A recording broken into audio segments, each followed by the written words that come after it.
Good evening, friends, and welcome to Sleepy Time Tales, a podcast aimed at helping you to get a good night's sleep. Do you find your mind troubled with the stresses of modern life, especially when the lights are out and you're trying to get a restful night? Does your spinning mind keep you awake? Follow my voice down the path towards a good night's rest.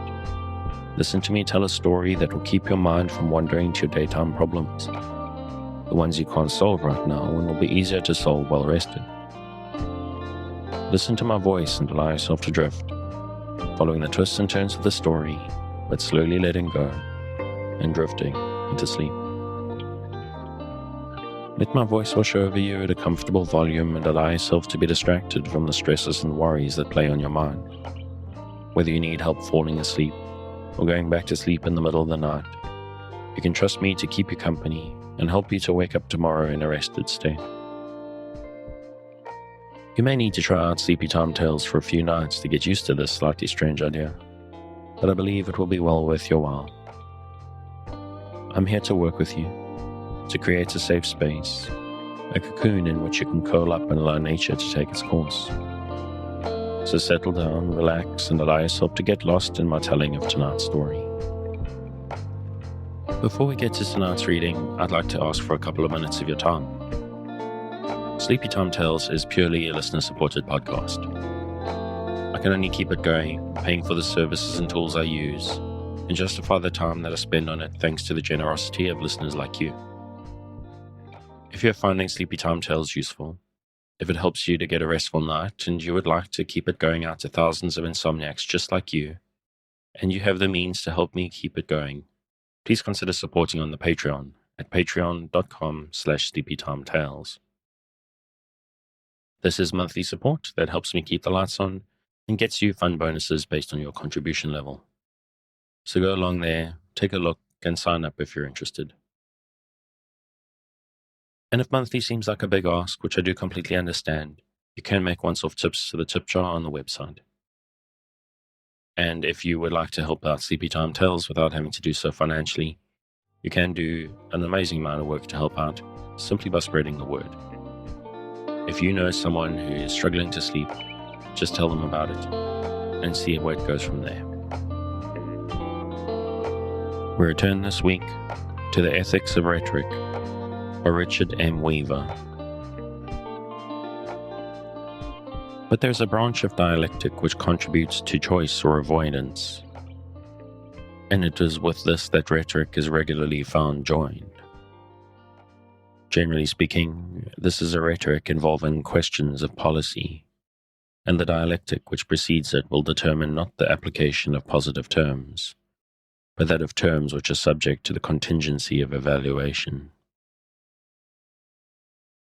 Here, dialectical inquiry will concern itself not with what is iron, but with what is good. It seeks to establish what belongs in the category of the just, rather than what belongs in the genus canis.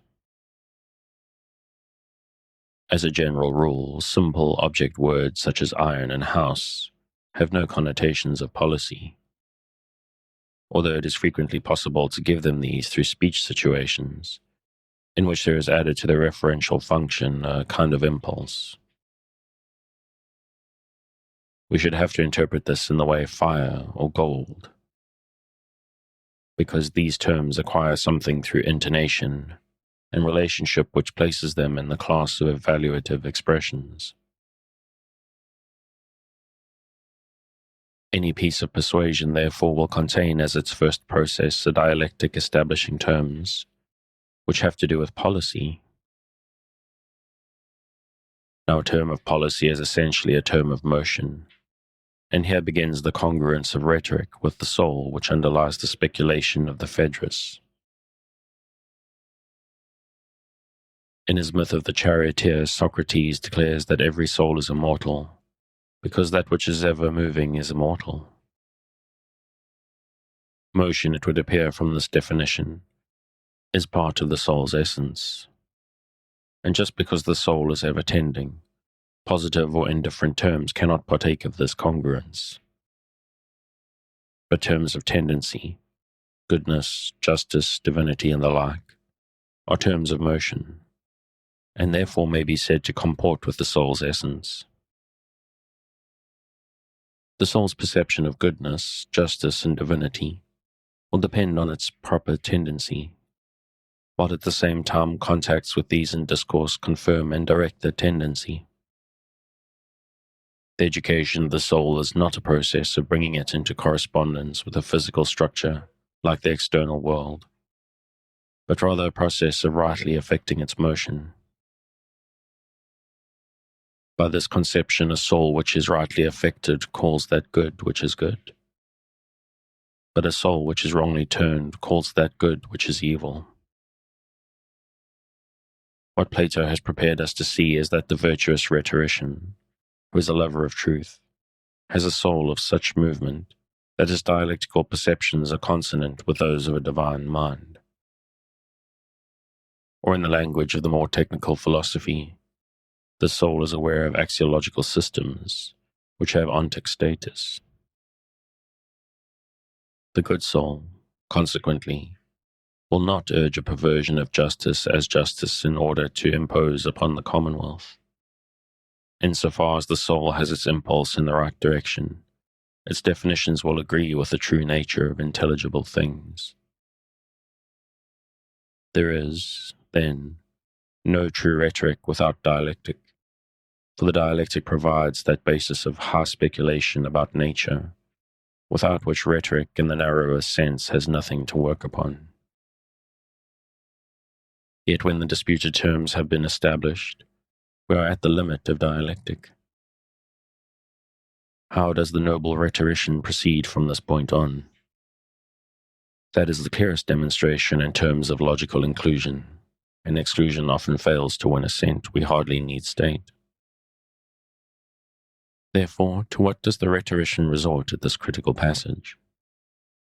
It is the stage at which he passes from the logical to the analogical, or where figuration comes into rhetoric. To look at this for a moment through a practical illustration, let us suppose that a speaker has convinced his listeners that his position is true, as far as dialectical inquiry may be pushed. Now he sets about moving the listeners toward that position. But there is no way to move them except through the operation of analogy. The analogy proceeds by showing that the position being urged resembles or partakes of something greater and finer. It will be represented, in sum, as one of the steps leading toward ultimate good. Let us further suppose our speaker to be arguing for the payment of a just debt. The payment of the just debt is not itself justice, but the payment of this particular debt is one of the many things which would have to be done before this could be a completely just world. It is just, then, because it partakes of the ideal justice, or it is a small analogue of all justice. In practice, it will be found that the rhetorician makes extensive use of synecdoche, whereby the small part is used as a vivid suggestion of the grandeur of the whole. It is by bringing out these resemblances that the good rhetorician leads those who listen in the direction of what is good. In effect, he performs a cure of souls by giving impulse, chiefly through figuration, toward an ideal good. We now see the true rhetorician as a noble lover of the good, who works through dialectic and through poetic or analogical association. However, he is compelled to modulate by the peculiar features of an occasion. This is his method. It may not be superfluous to draw attention to the fact that what we have here outlined is the method of the Phaedrus itself. The dialect appears in the dispute about love. The current thesis that love is praiseworthy is countered by the antithesis that love is blameworthy. This position is fully developed in the speech of Lysias and in the first speech of Socrates. But this position is countered by a new thesis, that after all love is praiseworthy because it is a divine thing. Of course, this is love on a high level, or love redefined. This is the regular process of transcendence which we have noted before. Now, having rescued love from the imputation of evil by excluding certain things from its definition, what does Socrates do? Quite in accordance with our analysis, he turns rhetorician. He tries to make this love as attractive as possible by bringing in the splendid figure of the charioteer. In the narrower conception of this art, the allegory is rhetoric, for it excites and fills us with desire for this kind of love, depicted with many terms having tendency towards the good. But in the broader conception, the art must include also the dialectic, which succeeded in placing love in the category of divine things, before filling our imaginations with the attributes of divinity. It is so regularly the method of Plato to follow a subtle analysis with a striking myth, that it is not unreasonable to call him the master rhetorician. This goes far to explain why those who reject his philosophy sometimes remark his literary art with mingled admiration and annoyance. The objection sometimes made that rhetoric cannot be used by a lover of truth because it indulges in exaggerations can be answered as follows. There is an exaggeration which is mere wantonness, and with this the true rhetorician has nothing to do. Such exaggeration is purely impressionistic in aim. Like caricature, whose only object is to amuse, it seizes upon any trait or aspect which could produce titillation, and exploits this without conscience. If all rhetoric were like this, we should have to grant that rhetoricians are persons of very low responsibility, and their art a disreputable one. But the rhetorician we have now defined is not interested in sensationalism. The exaggeration which this rhetorician employs is not caricature but prophecy, and it would be a fair formulation to say that true rhetoric is concerned with the potency of things. The literalist, like the anti-poet described earlier, is troubled by its failure to conform to a present reality. What he fails to appreciate is that potentiality is a mode of existence, and that all prophecy is about the tendency of things. The discourse of the noble rhetorician, accordingly, will be about real potentiality or possible actuality, whereas that of the mere exaggerator is about unreal potentiality. Naturally, this distinction rests upon a supposal that the rhetorician has insight, and that we could not defend him in the absence of that condition. But given insight, he has the duty to represent to us the as yet unactualized future. It would be, for example, a misrepresentation of current facts, but not of potential ones, to talk about the joys of peace in a time of war. During the Second World War, at the depth of Britain's political and military disaster, Winston Churchill likened the future of Europe to broad sunlit uplands. Now, if one had regard only for the hour, this was a piece of mendacity such as the worst charlatans are found committing. But if one took Churchill's premises and then considered the potentiality, the picture was within bounds of actualization. His exaggeration was that the defeat of the enemy would place Europe in a position for long and peaceful progress. At the time, the surface trends ran the other way. The actuality was a valley of humiliation. Yet the hope which transfigured this to broad sunlit uplands was not irresponsible. And we conclude by saying that the rhetorician talks about both what exists simply and what exists by favor of human imagination and effort. This interest in actualization is a further distinction between pure dialectic and rhetoric. With its forecast of the actual possibility, rhetoric passes from mere scientific demonstration of an idea to its relation to prudential conduct. A dialectic must take place in vacuo, and the fact alone that it contains contraries leaves it an intellectual thing. Rhetoric, on the other hand, always espouses one of the contraries. This espousal is followed by some attempt at impingement upon actuality. That is why rhetoric, with its passion for the actual, is more complete than mere dialectic, with its dry understanding. It is more complete on the premise that man is a creature of passion who must live out that passion in the world. Pure contemplation does not suffice for this end. As Jacques Maritain has expressed it, love is not directed at possibilities or pure essences. It is directed at what exists. One does not love possibilities. One loves that which exists or is destined to exist. The complete man, then, is the lover added to the scientist, the rhetorician to the dialectician. Understanding followed by actualization seems to be the order of creation, and there is no need for the role of rhetoric to be misconceived. The pure dialectician is left in the theoretical position of the non-lover, who can attain understanding, but who cannot add impulse to truth. We are compelled to say theoretical position, because it is by no means certain that in the world of actual speech, the non-lover has more than a putative existence. We have seen previously that his speech would consist of strictly referential words, which would serve only as designata.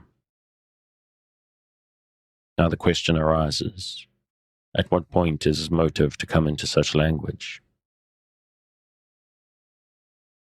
Kenneth Burke, in A Grammar of Motives, has pointed to the pattern of embarrassment behind the contemporary ideal of a language that will best promote good action by entirely eliminating the element of exhortation or command. Insofar as such a project succeeded, its terms would involve a narrowing of circumference to a point where the principle of personal action is eliminated from language, so that an act would follow from it only as a non sequitur, a kind of humanitarian afterthought.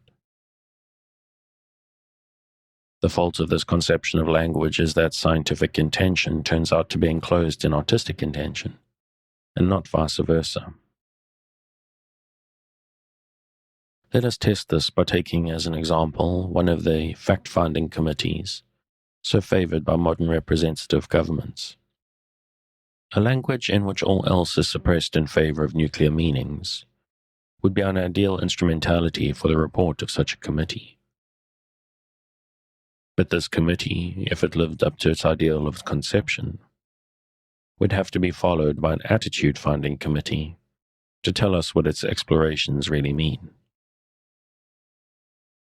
In real practice, the fact-finding committee understands well enough that it is also an attitude-finding committee, and where it cannot show inclination through language of tendency, it usually manages to do so through selection and arrangement of the otherwise inarticulate facts. To recur here to the original situation in the dialogue, recall that the eloquent Lysias, posing as a non-lover, had concealed designs upon Phaedrus, so that his fine speech was really a sheep's clothing. Socrates discerned in him a peculiar craftiness.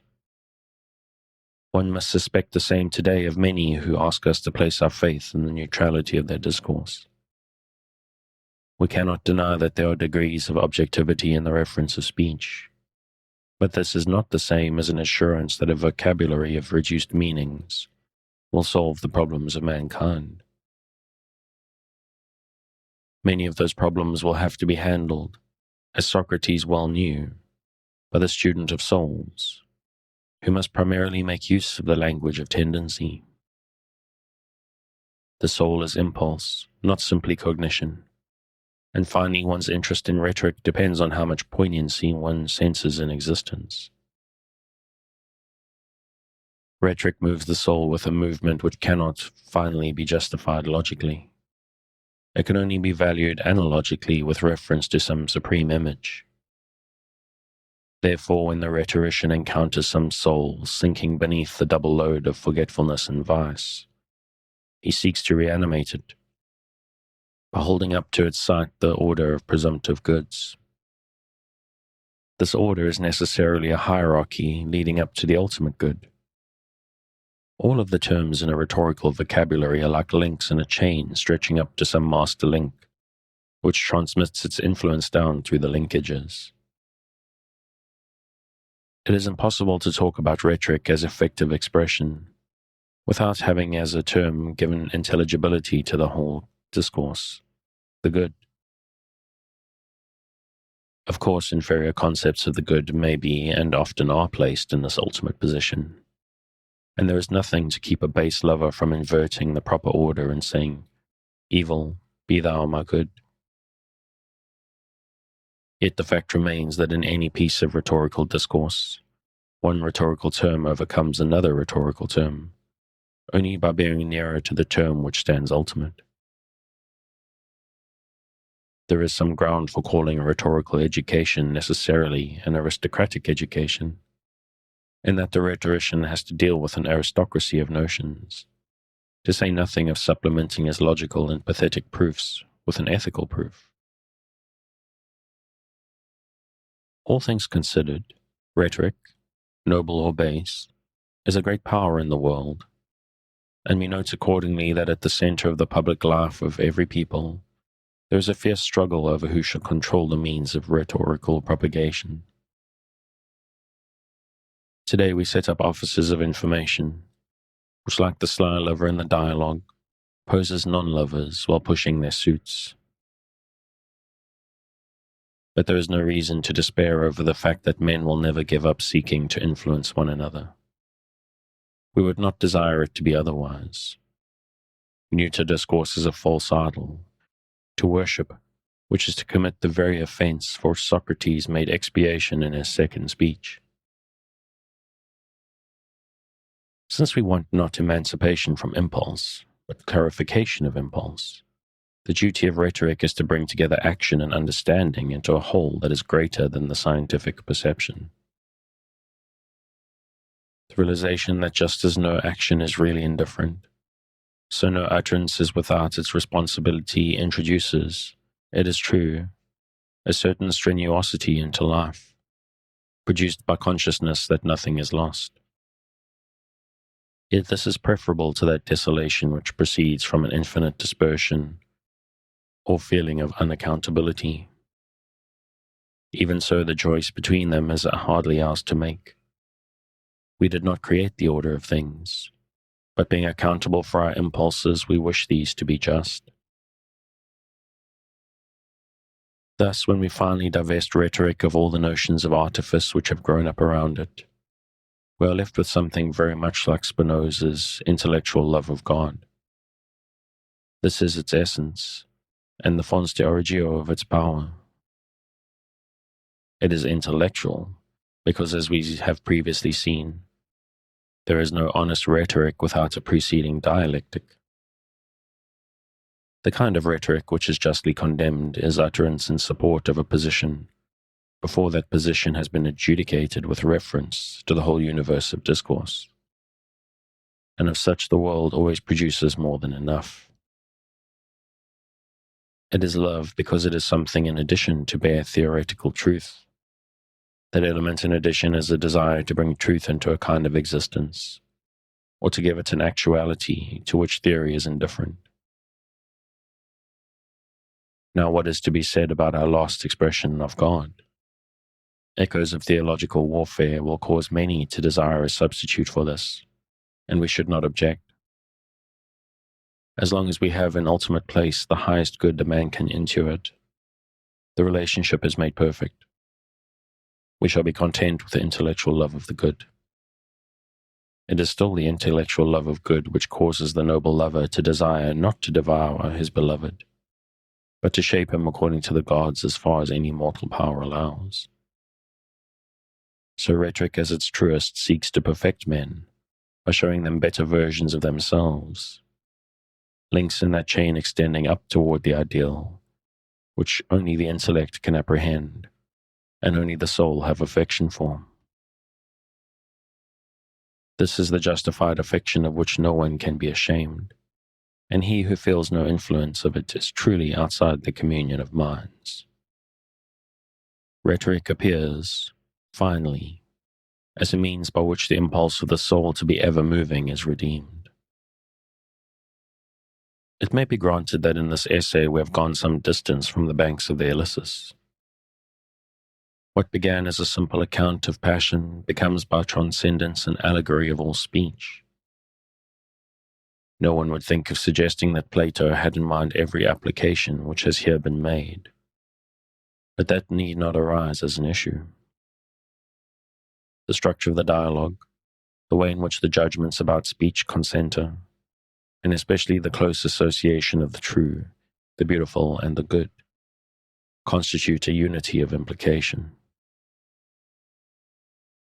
The central idea is that all speech, which is the means the gods have given man to express his soul, is a form of eros, in the proper interpretation of the word. With that truth, the rhetorician will always be brought face to face, as soon as he ventures beyond the consideration of mere artifice and device. Chapter 2. Dialectic and Rhetoric at Dayton, Tennessee. We've maintained that dialectic and rhetoric are distinguishable stages of argumentation, though often they are not distinguished by the professional mind, to say nothing of the popular mind. Dialectic is that stage which defines the subject satisfactorily with regards to the logos, or the set of propositions making up some coherent universe of discourse. And we can therefore say that a dialectical position is established when its relation to an opposite has been made clear, and is thus rationally opposed rather than empirically sustained. Despite the inconclusiveness of Plato on this subject, we shall say that facts are never dialectically determined, although they may be elaborated in a dialectical system, and that the urgency of facts is never a dialectical concern. For similar reasons, Professor Adler, in his researching study of dialectic, maintains the position that facts, that is, non-discursive elements, are never determinative of dialectic in a logical or intellectual sense. What a successful dialectic secures for any position, therefore, as we noted in the opening chapter, is not actuality but possibility. And what rhetoric thereafter accomplishes is to take any dialectically secured position, since positive positions, like the position that water freezes at 32 degrees Fahrenheit, are not matters for rhetorical appeal, and show its relationship to the world of prudential conduct. This is tantamount to saying that any specifically rhetorical plea asks of us is belief, which is a preliminary to action. It may be helpful to state this relationship through an example less complex than that of the Platonic dialogue. The speaker who is in a dialectical contest has taken the position that magnanimity is a virtue, has by the process of opposition and exclusion won our intellectual assent, inasmuch as we see the abstract possibility of this position in the world of discourse. He has not, however, produced in us a resolve to practice magnanimity. To accomplish this, he must pass from the realm of possibility to that of actuality. It is not the logical invincibility of magnanimity enclosed in the class virtue which wins our assent. Rather, it is the contemplation of magnanimity, subspecie actuality. Accordingly, when we say that rhetoric instills belief in action, we are saying that it intersects possibility with the plane of actuality, and hence of the imperative. A failure to appreciate this distinction is responsible for many lame performances in our public controversies. The effects are, in outline, that the dialectician cannot understand why his demonstration does not win converts, and the rhetorician cannot understand why his appeal is rejected as specious. The answer, as we have begun to indicate, is that the dialectic has not made reference to reality, which men confronted with problems of conduct require. and the rhetorician has not searched the grounds of the position on which he has perhaps spent much eloquence. True, the dialectician and the rhetorician are often one man, and the two processes may not lie apart in his work. But no student of the art of argumentation can doubt that some extraordinary confusions would be prevented by knowledge of the theory of this distinction. Beyond this, representative government would receive a tonic effect from any improvement of the ability of an electorate to distinguish logical positions from the detail of rhetorical amplification. The British, through their custom of putting questions to public speakers and to officers of government and parliament, probably come nearest to getting some dialectical clarification from their public figures. In the United States, where there is no such custom, it is up to each disputant to force the other to reveal his grounds, and this in the ardor of shoring up his own position rhetorically, he often fails to do so with any thoroughness. It should therefore be profitable to try the kind of analysis we have explained upon some celebrated public controversy, with the object of showing how such grasp of rhetorical theory could have made the issues clearer. For this purpose, it would be hard to think of a better example than the Scopes evolution trial of a generation ago. There is no denying that this trial had many aspects of the farcical, and it might seem at first glance not serious enough to warrant this type of examination. Yet at the time it was considered serious enough to draw the most celebrated trial lawyers of the country, as well as some of the most eminent scientists. Moreover, after one has cut through the sensationalism with which journalism and a few of the principles clothed the encounter, one might find a unique alignment of dialectical and rhetorical positions. The background of the trial can be narrated briefly. On March 21st, 1925, the state of Tennessee passed a law forbidding the teaching of the theory of evolution in publicly supported schools. The language of the law was as follows. Section 1. Be it enacted by the General Assembly of the State of Tennessee that it shall be unlawful for any teacher in any of the universities, normals, and all other public schools of the state, which is supported in whole or in part by the public school funds of the state, to teach any theory that denies the story of the divine creation of man, as taught in the Bible, and to teach instead that man is descended from a lower order of animals. That same spring, John T. Scopes, a young instructor in biology in the high school at Dayton, made an agreement with some local citizens to teach such a theory, and to cause himself to be indicted therefore, with the object of testing the validity of the law.